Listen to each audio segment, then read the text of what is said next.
नमस्कार मेरे प्यारे दोस्तों, आप सभी का हार्दिक स्वागत है आपके अपने YouTube channel study GS with छोटे लाल में। तो प्यारे दोस्तों, आज हम इंडियन हिस्ट्री में एक नए टॉपिक की ओर बढ़ रहे हैं जिसका शीर्षक है governor general of India. Bharat के गवर्नर जनरल, जैसे कि आप अपने स्क्रीन पर देख रहे हैं। तो भारत के गवर्नर जनरल हमें पढ़ना है। तो जो पोस्ट होता था ना प्यारे दोस्तों, कौन सा पोस्ट?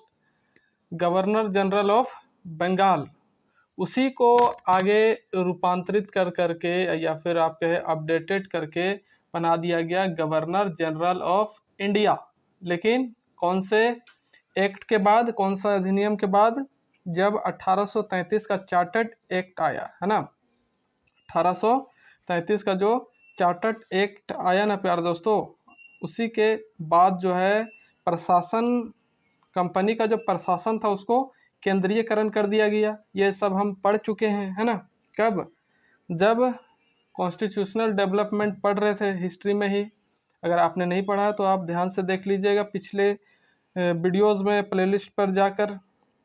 तो 1833 के चार्टर्ड एक्ट के बाद जो है, जब जैसे ही भारत आया चार्टर्ड एक्ट 1833, तो उसके तहत जो है गवर्नर जनरल ऑफ जो बंगाल हुआ करता था वो अब बन गया गवर्नर जनरल ऑफ इंडिया, है ना। भारत के गवर्नर जनरल। क्यों? क्योंकि कंपनी का जो प्रशासन था उसको सेंट्रलाइज्ड कर दिया गया था, केंद्रीयकरण कर दिया गया था, है ना। इसलिए बंगाल का जो गवर्नर जनरल होता था अब वो क्या कहलाने लगा?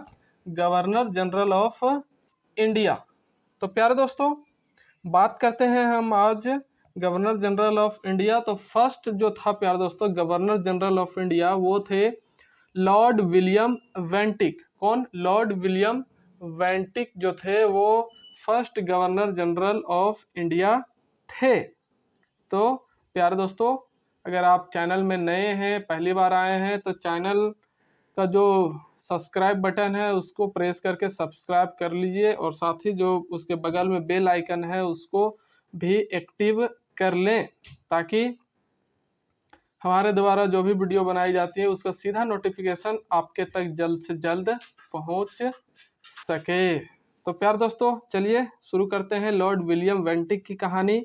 तो ये कौन था प्यार दोस्तों? He was last governor general of Bengal. Governor general of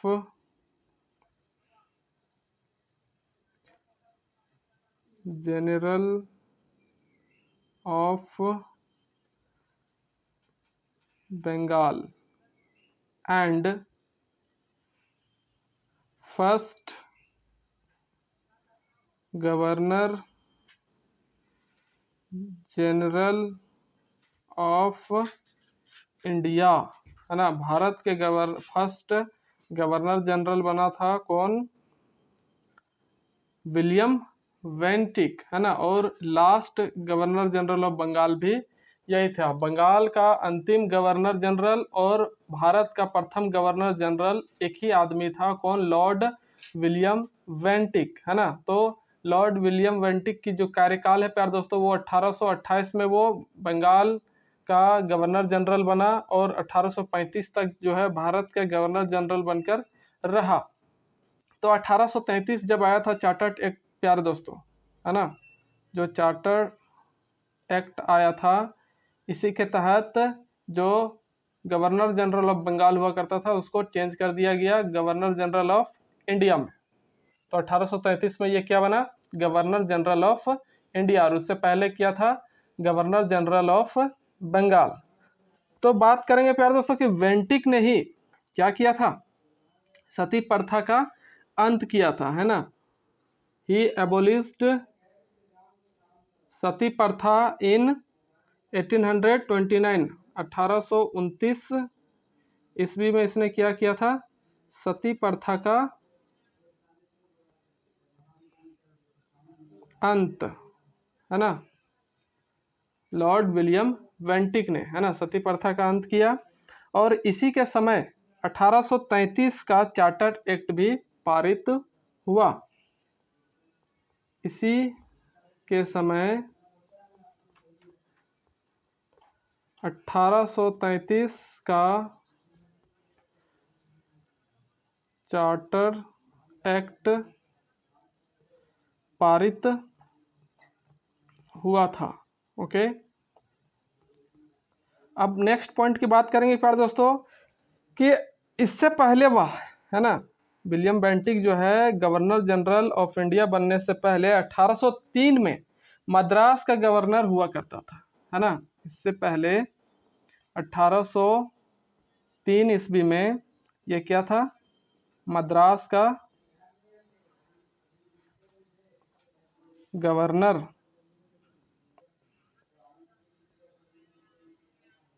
है ना। और 1806 के सैनिक विद्रोह का कारण 1807 में इसी वापस लंदन बुला लिया गया। 1806 में जो सैनिक विद्रोह हुआ था, है ना, 1806 में जो सैनिक विद्रोह हुआ था प्यारे दोस्तों मद्रास में,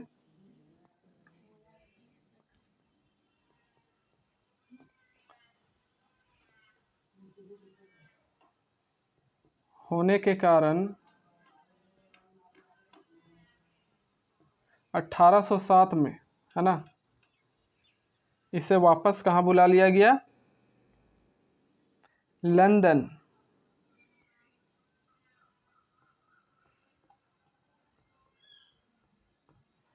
लंदन बुला लिया गया।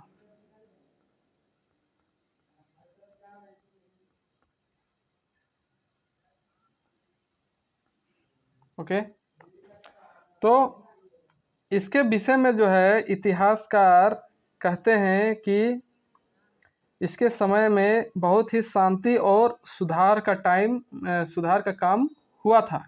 इसलिए जो इतिहासकार हैं इसके समय को क्या कहते हैं, शांति और सुधार का युग, है ना।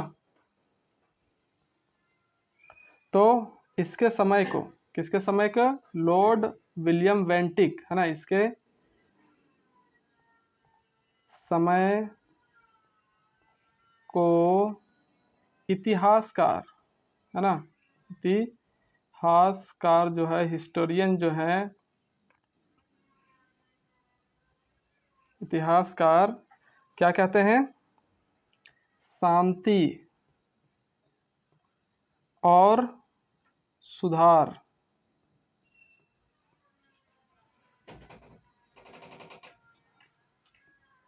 का युग कहते हैं या फिर मानते हैं, क्योंकि इसके टाइम में बहुत सारे सुधार हुए थे। तो अब कौन कौन से सुधार हुए थे इसके बारे में हम थोड़ा डिस्कस कर लेते हैं प्यारे दोस्तों। आई होप आप साथ ही साथ नोट जरूर करते जा रहे होंगे, है ना, मैं बार बार आप लोगों से कहता हूँ। तो प्यारे दोस्तों इसके समय में होने वाले सुधारों के बारे में चर्चा करते हैं। तो फर्स्ट है पॉलिटिकल रिफॉर्म्स, राजनीतिक सुधार। फर्स्ट क्या है, political reforms,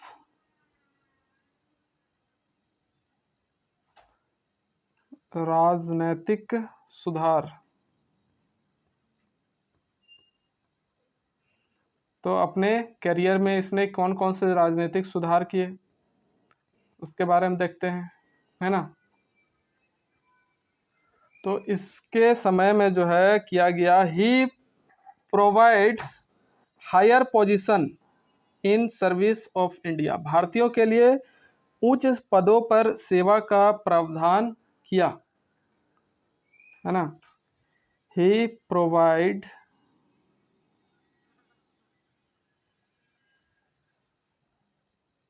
he provided higher position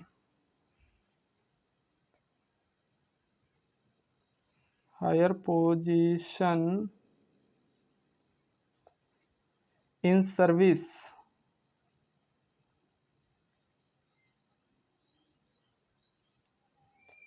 for Indian. अंग्रेज द्वारा क्या किया जाता था कि भारतीयों को ऊंचे पद के लिए कोई भी सरकारी नियुक्ति या फिर पद नहीं दिया जाता था, है ना। लेकिन इसने ऐसी व्यवस्था बनाई कि भारतीयों को भी ऊंचे पदों पर सेवा करने का प्रावधान दिया गया। आप लिखेंगे हिंदी में साथ ही साथ कि भारतीय के लिए उच्च पदों पर सेवा का प्रावधान किया। किसने? लॉर्ड विलियम वेंटिक ने। तो ये इसकी थी पॉलिटिकल रिफॉर्म्स। अब इसके तहत इसने क्या किया पॉलिटिकल रिफॉर्म्स के तहत कि ही फाउंडेड आगरा प्रेसिडेंसी, है ना, in 1834 and founded another supreme court in Agra. तो 1834 में इसने क्या किया, 1834 में founded Agra presidency, founded Agra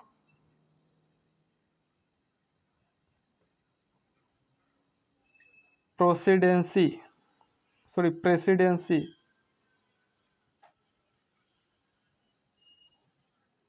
तो इसने क्या किया, आगरा प्रांत जो था अंग्रेजों का प्रेसिडेंसी, उसकी स्थापना की। कब? 1834 ईस्वी में। And founded another supreme court, and founded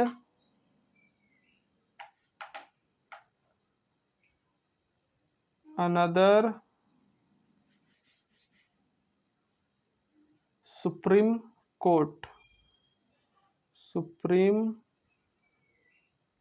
court in Agra.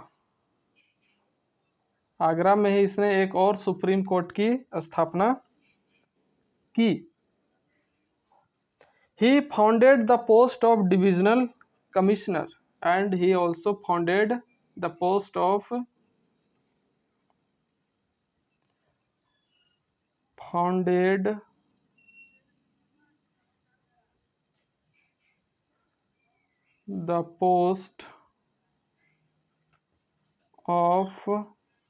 Divisional commissioner.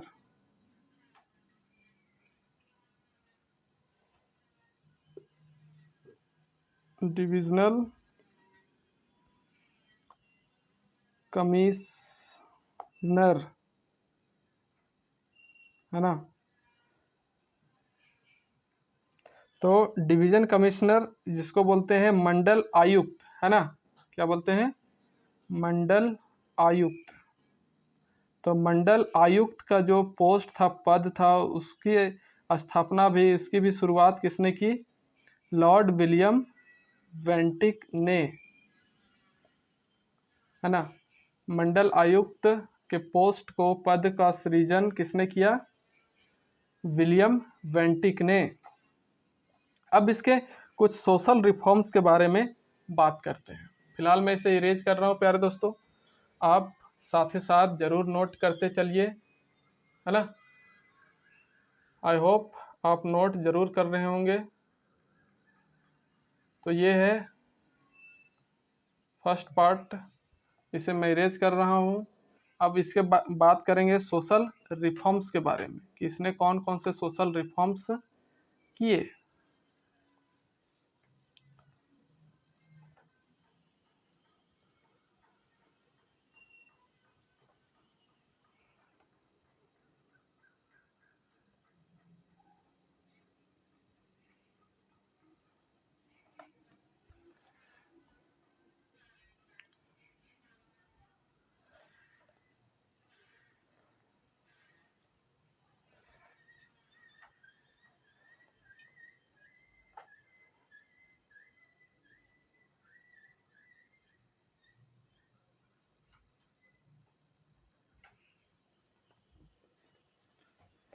तो social reforms by lord William Bentinck.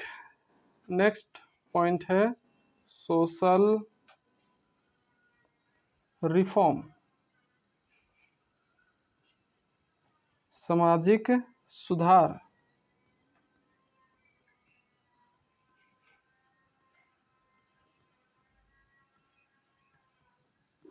तो विलियम बेंटिक ने कौन कौन से सामाजिक सुधार किए? फर्स्ट ऑफ ऑल इसने क्या किया? सती प्रथा का अंत किया, ये तो सब जानते हैं। 1829 ईस्वी में इसने क्या किया था? सती प्रथा का अंत किया, जो क्या है एक सामाजिक सुधार है ना। फिर इसने क्या किया? फिर इसने जो है प्यारे दोस्तों 1830 में ठगी प्रथा का अंत किया। जो ठगने का प्रथा हुआ था 1830 में इसने क्या किया? ठगी प्रथा का अंत किया। फिर इसने क्या किया प्यारे दोस्तों? इसके साथ इसने मानव बलि एवं शिशु बलि प्रथा का अंत किया, है ना। इसके साथ इसने क्या किया? मानव बलि प्रथा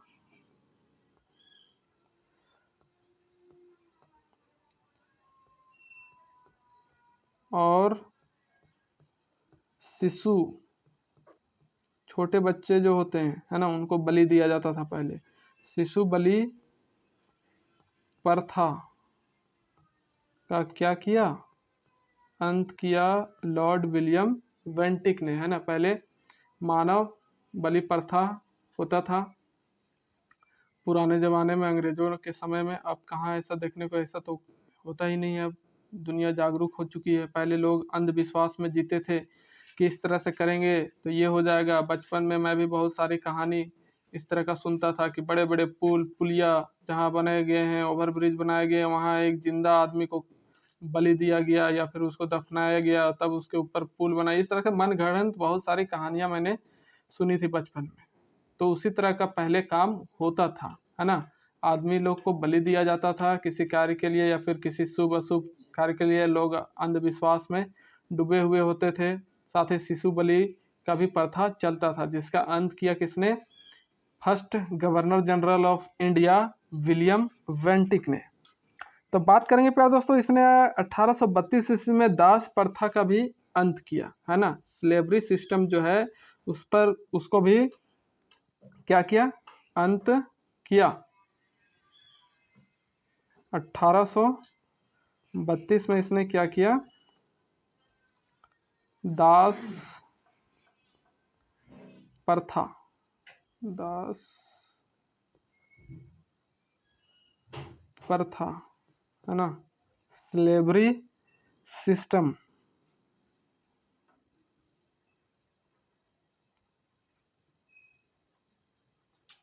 स्लेवरी सिस्टम जो उस समय चलता था, दास प्रथा। लोगों को अपना नौकर बना करके जो रखते थे, सिर्फ खाना पीना मुश्किल से कुछ देते थे और दिन भर रात उसको जो मन करे सो काम करवाते थे लोग। तो वो जो दास प्रथा चला आ रहा था उसका भी रोकने का काम कौन किया? Lord William Bentinck. तो दास प्रथा का अंत किया इसने लॉर्ड विलियम बेंटिक ने। कब? 1832 ईस्वी को। He prohibited the slavery system in 1832। अब इसने कुछ एजुकेशनल रिफॉर्म्स भी किए। तो अब हम बात करेंगे इसके एजुकेशनल रिफॉर्म्स के बारे में। एजुकेशनल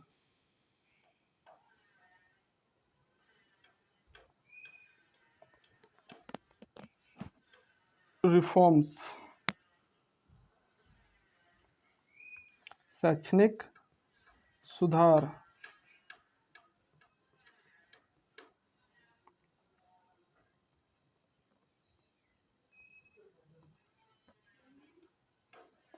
एजुकेशनल रिफॉर्म, शैक्षणिक सुधार। तो इसके तहत या फिर इसके अंडर में कौन कौन से शैक्षणिक सुधार किए गए प्यारे दोस्तों, इसके बारे में देखते हैं। फर्स्ट सबसे फेमस जो है वो है मैकाले मिनट। मैकाले मिनट के बारे में हम लास्ट में पढ़ेंगे प्यारे दोस्तों, जब अंग्रेजों द्वारा जो सुधार किया गया है ओवरऑल जब पढ़ेंगे तब। तो अभी सिर्फ मैकाले मिनट को इसने कब पास किया था इसके बारे में देखते हैं।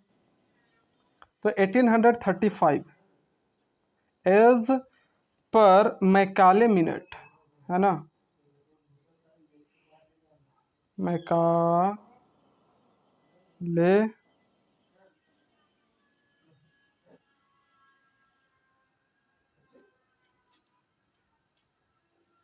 मिनट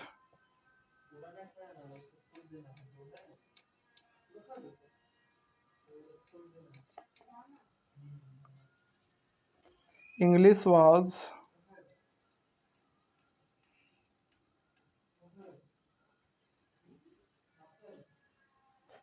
was added in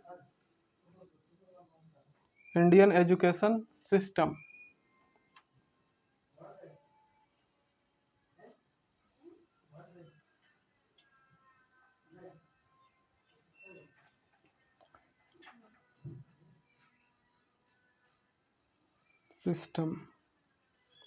तो है 1835 में मैकाले मिनट्स के तहत जो है क्या किया गया, अंग्रेजी को भारतीय शिक्षा प्रणाली में जोड़ा गया। आप लिखेंगे हिंदी वाले कि मैकाले पत्र के तहत अंग्रेजी को भारतीय शिक्षा प्रणाली में जोड़ा गया।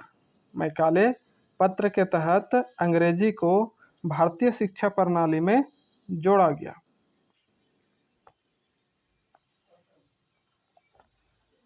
He founded Calcutta Medical College in 1835. He founded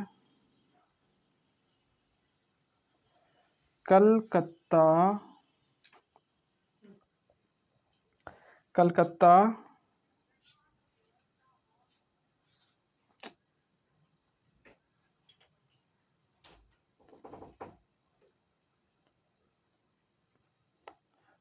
Medical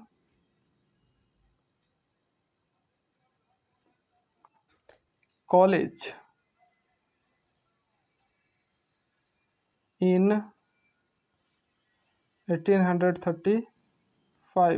1835 में ही इसने क्या किया, कलकत्ता मेडिकल कॉलेज की स्थापना की। ये एक शैक्षणिक सुधार हुआ। उसके बाद he founded Roorkee engineering college. He founded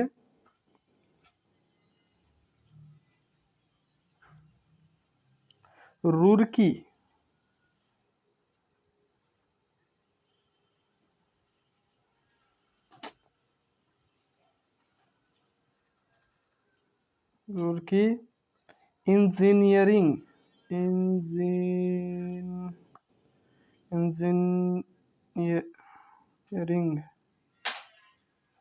engineering college.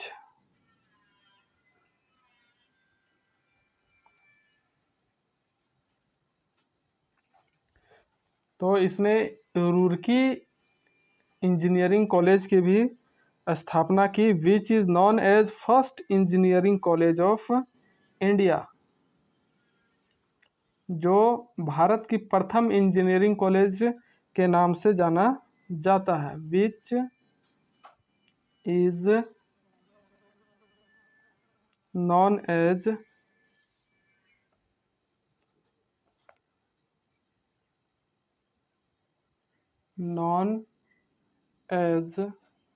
First engineering college of India, भारत का प्रथम इंजीनियरिंग कॉलेज के नाम से जाना जाता है रुड़की इंजीनियरिंग कॉलेज। इसकी भी स्थापना किसने की थी, यही लॉर्ड विलियम वेंटिक ने। अब इसने कुछ इकोनॉमिकल रिफॉर्म्स भी किए, आर्थिक सुधार भी किया। तो क्या किया वो देखते हैं। फिलहाल इसे मैं इरेज कर रहा हूँ। आई होप आप साथ ही साथ जरूर नोट करते जा रहे होंगे।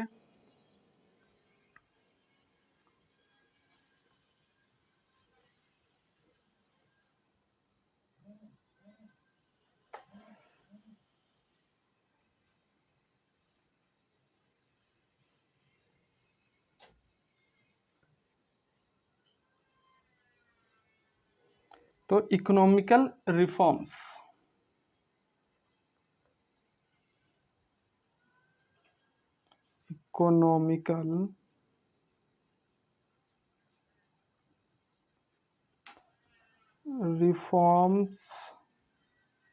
बाय लॉर्ड विलियम वेंटिक, है ना, लॉर्ड विलियम वेंटिक के द्वारा किए गए आर्थिक सुधार। तो इकोनॉमिकल रिफॉर्म्स जो है वो क्या क्या किया, तो इसने आर्थिक सुधार भी किए, है ना। क्या किया इसने, विलियम वेंटिक ने आर्थिक सुधार भी किए, है ना। जिसमें से एक क्या फेमस है कि 1837 के चार्टर्ड एक्ट के तहत कंपनी का व्यापारिक एकाधिकार जो है पूर्ण रूप से समाप्त कर दिया गया था। क्या कर दिया गया था, 1833 का जो चार्टर एक्ट था, है ना, के तहत कंपनी का जो व्यापारिक अधिकार था, है ना, व्यापारिक अधिकार, व्यापारिक अधिकार को क्या कर दिया गया था, पूर्ण रूप से समाप्त कर दिया गया था।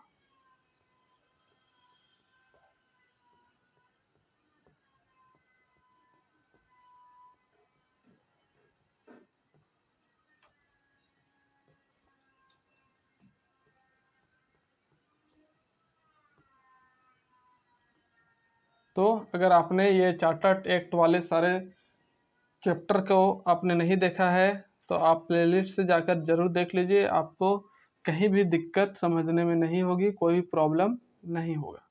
तो इस तरह से इसने इकोनॉमिकल रिफॉर्म्स भी किए। अब बात करेंगे हम प्यार दोस्तों next governor general of India के बारे में, है ना। तो नेक्स्ट जो आता है प्यार दोस्तों वो है हमारा चार्ल्स मेटकाफ, है ना। तो चार्ल्स मेटकाफ के बारे में यही लिख लेते हैं, इरेज करने की जरूरत नहीं है, हमारे पास काफी जगह है। तो सेकंड नंबर पे आता है कौन, चार्ल्स मेटकाफ,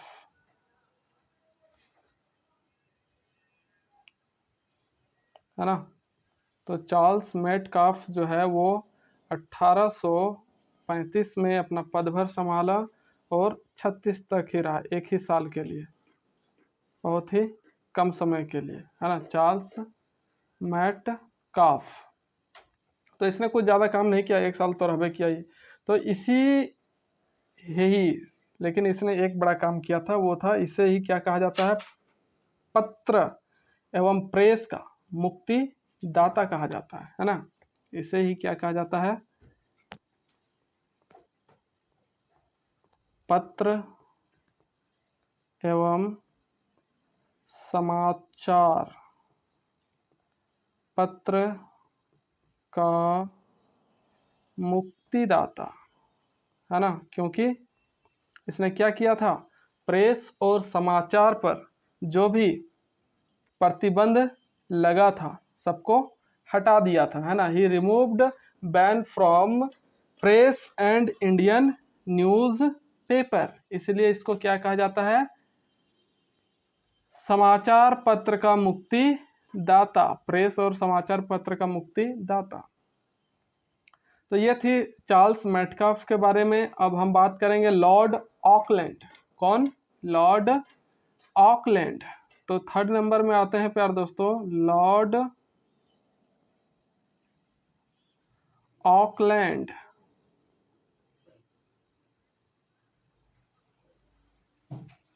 सी नहीं होगा, ऑकलैंड।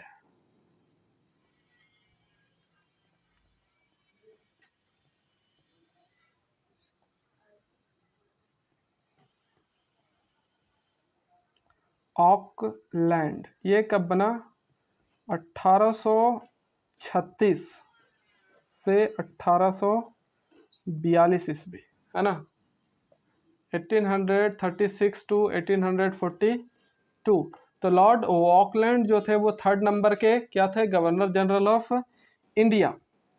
इन्होंने क्या किया, बहुत ही एक फेमस काम किया था प्यारे दोस्तों, है ना,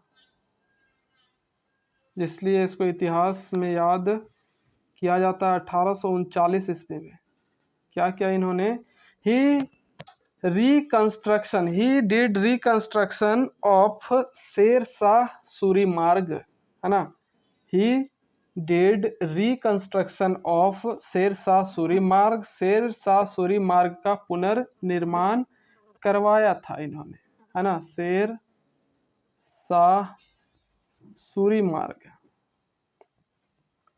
शेर शाह सूरी मार्ग का क्या करवाया था, पुनर्निर्माण।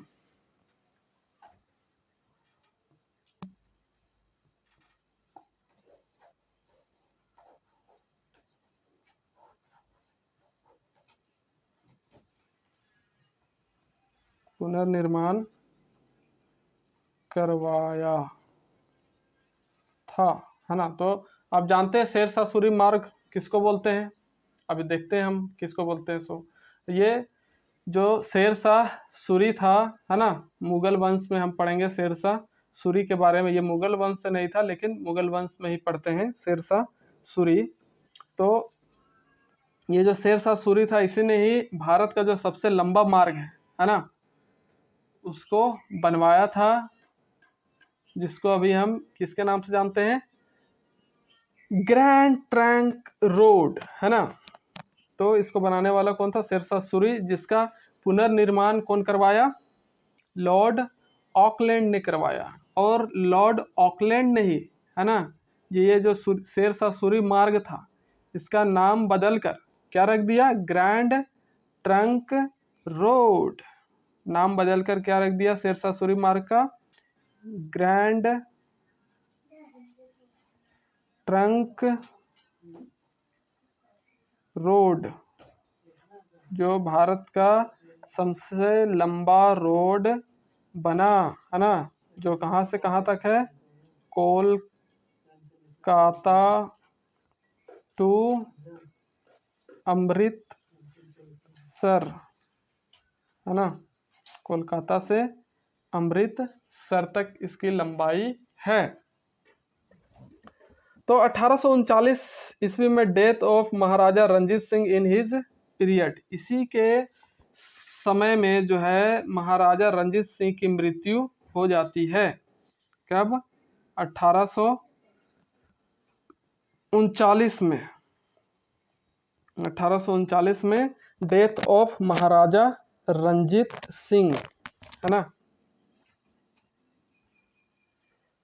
डेथ ऑफ, ओहो ये आपको थोड़ा, हाँ अब दिखेगा, डेथ ऑफ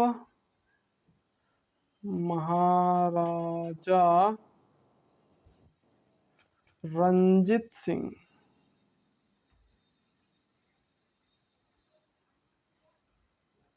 तो इसी के समय में 1839 ईस्वी में महाराजा रंजीत सिंह की क्या हो गई थी, मृत्यु हो गई थी। And he removed pilgrim tax, he removed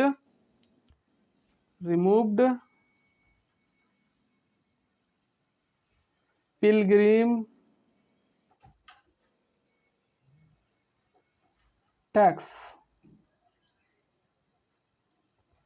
pilgrim tax जिसको बोलते हैं तीर्थ यात्रा कर, तीर्थ यात्रा कर, and Durga Puja tax, and also removed Durga पूजा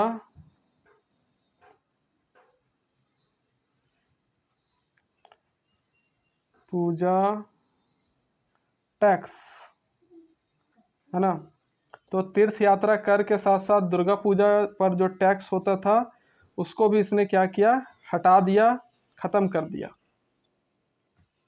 अब बात करेंगे प्यारे दोस्तों, he started to build canal for irrigation,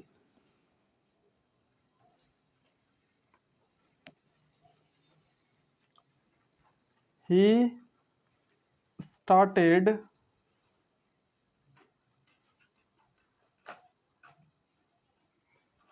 to build build, BUILT, built past form में चला जाएगा ना। He started to built canal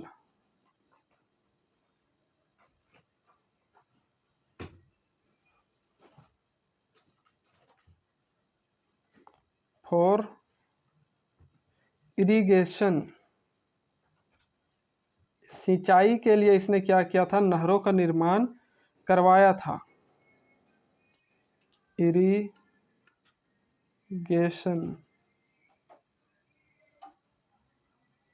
है ना, तो इसने क्या किया था, सिंचाई के लिए नहरों का निर्माण करवाया था।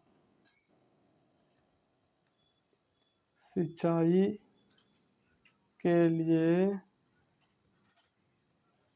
नहरों का निर्माण इसने करवाया था। तो आई होप प्यारे दोस्तों आप यहाँ तक अच्छे से समझ में आए होंगे। फिलहाल आज के लिए इतना ही रखते हैं और बात करेंगे next day lord Ellenborough, lord Hardinge and lord Dalhousie, है ना। डलहौजी जो बहुत ही फेमस हुआ था अपने शासनकाल के दौरान, अपने प्रशासनिक कार्यों के लिए जो भी इसने काम किए बहुत ज़्यादा फेमस हुआ था। इसके बारे में हम कल डिटेल से अच्छे से पढ़ेंगे प्यारे दोस्तों। तो प्यारे दोस्तों आज के लिए इतना ही, और वीडियो में अंतिम समय तक बने रहने के लिए आप सभी का सहृदय धन्यवाद। और प्यारे दोस्तों मिलते हैं नेक्स्ट वीडियो के साथ, तब तक के लिए नमस्कार, जय हिंद, जय भारत, जय झारखंड।